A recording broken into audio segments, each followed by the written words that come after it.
ថ្ងៃក្រោយខ្ញុំនឹងខ្លាចជាអ្នកម្នាងហើយដូច្នេះទើបលោកស្រី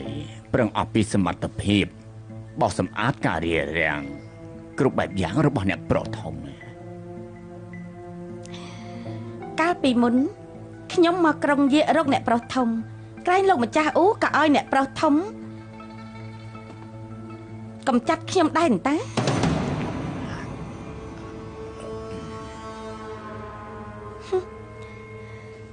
លោកម្ចាស់អ៊ូកុំបារម្ភអីរឿងនេះគឺខ្ញុំបំភ្លេចចោលបាត់ទៅហើយឥឡូវនេះខ្ញុំគ្រាន់តែសង្ឃឹមថាលោកមិនប្រកាន់រឿងសហការជាមួយខ្ញុំជួយជើហ៊ុនបានស្នងតំណែងលោកស្រីចេះមកជាខ្ញុំប្រកាសជាធ្វើតាមជាមិនខានទេ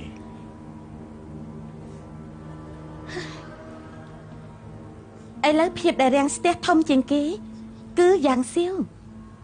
បើអាចកំចាត់គេបានឆៅជើជៀនប្រកាសជាបាត់បង់ទីពឹងពាក់លើកនេះខ្ញុំចូលក្រុងតាមរទេះក្រណាត់ទីដឹងថាយ៉ាងសៀវប្រកាសជាហៅលោកម្ចាស់មកត្រួតពិនិត្យប៉ុន្តែរឿងនេះបានត្រឹមតែគិតក្នុងចិត្តរបស់យ៉ាងសៀវទេហើយយើងក៏មិនអាចធ្វើអីគេបានដែរជាចុងនិយាយនេះត្រឹមត្រូវជាហ៊ុនអញ្ចឹងមិនក៏លោកម្ចាស់មិនពីនៃយ៉ាងសៀវតាំងពីមានរឿងឈិនលីងនិងឈួយយានស្លាប់បាត់ខ្ញុំចាប់អារម្មណ៍ឃើញថាពុកកាន់តែជឿជាក់លើយ៉ាងស៊ីវថែមទៀតចង់សម្លាប់យ៉ាងស៊ីវមិនមែនជាការងាយទេ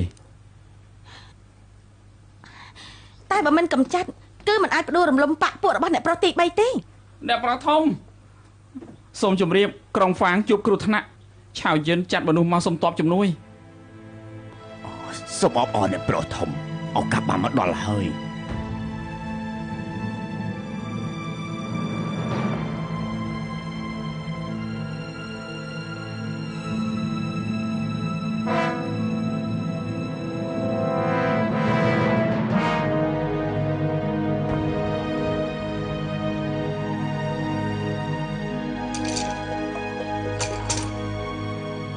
លោកម្ចាស់សង្គ្រាមនៅក្នុងហ្វានតានតឹងគួរតែចាត់ធានឲ្យទៅភ្លាមគួនអីវាលោកក្រុងហ្វាងយើងមិនសូវបារម្ភទេកាលពីមុនពេលដែលគួនអីនៅក្នុងមន្ទីរឆៅយើងល្អចំពោះគេគិតទៅគេក៏មិនធ្វើបាបឆៅយិនដែរហើយរឿងដែលយើងព្រួយបារម្ភនោះគឺក្រុងនៅជិតរាជធានីណាបើសិនជាគួនអីវៀងទៅរាជធានីគឺវិវត្តហើយលោកម្ចាស់បារម្ភនេះត្រឹមត្រូវបើសិនជាអញ្ចឹងសូមលោកម្ចាស់បញ្ចេញទ័ពទៅគួនអីក្លាហានគ្មានអ្នកណាឈ្នះគេទេយើងឈឺទើបតែជារឿងសេនាប្រមុខគួរតែចាត់តាំងអ្នកប្រុសធំឲ្យទៅ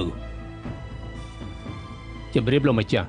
អ្នកប្រុសធំកំពុងតែមានកូនលោកម្ចាស់មានចៅច្បងហើយនេះគឺជារឿងល្អរឿងធ្វើសេនាប្រមុខអ្នកប្រុសធំមិននឹងមានអារម្មណ៍ទៅ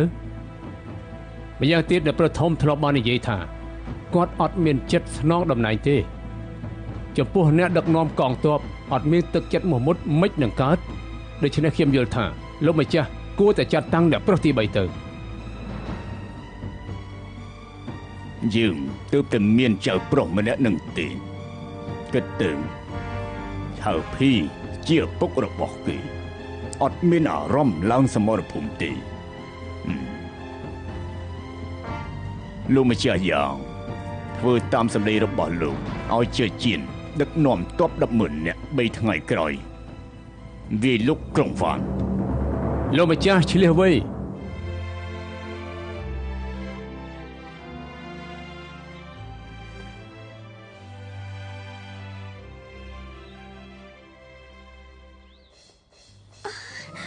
ប៉ាត់មែននេះប៉ាត់មែន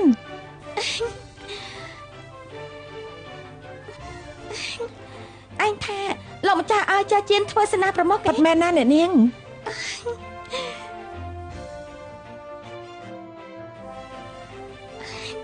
ខ ខ្ញុំលើដំណឹងនេះសប្បាយចិត្តណាស់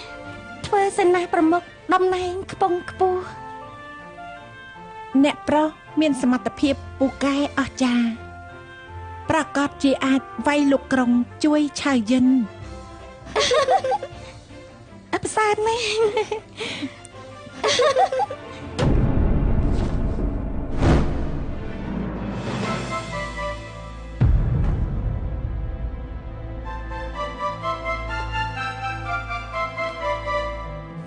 មិននឹកស្មានថានិយាយខុសតែមួយម៉ាត់បែរជាឲ្យអ្នកដតីធ្វើសេនាប្រមុខ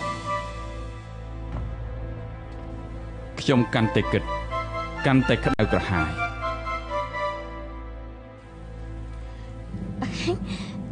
ចេះហ៊ុនចេះហ៊ុនស្ដាប់ខ្ញុំនិយាយសិន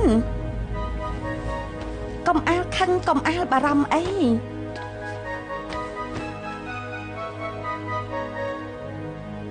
ឥឡូវនេះកុំនំខ្លាំងណាស់ទៅហើយ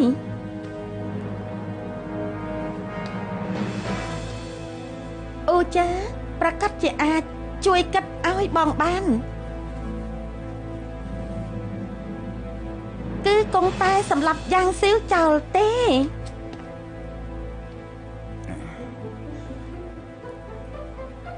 អ្នកប្រុសធំសម្រាប់យ៉ាងស៊ីវជារឿងតូចតាចបើអ្នកប្រុសទី3ទៅវាលោកក្រុងវ៉ានបានហើយចឹងតំណែងសម្ដេចប្រហែលជាត្រូវធ្លាក់ចូលក្នុងដៃគេហើយ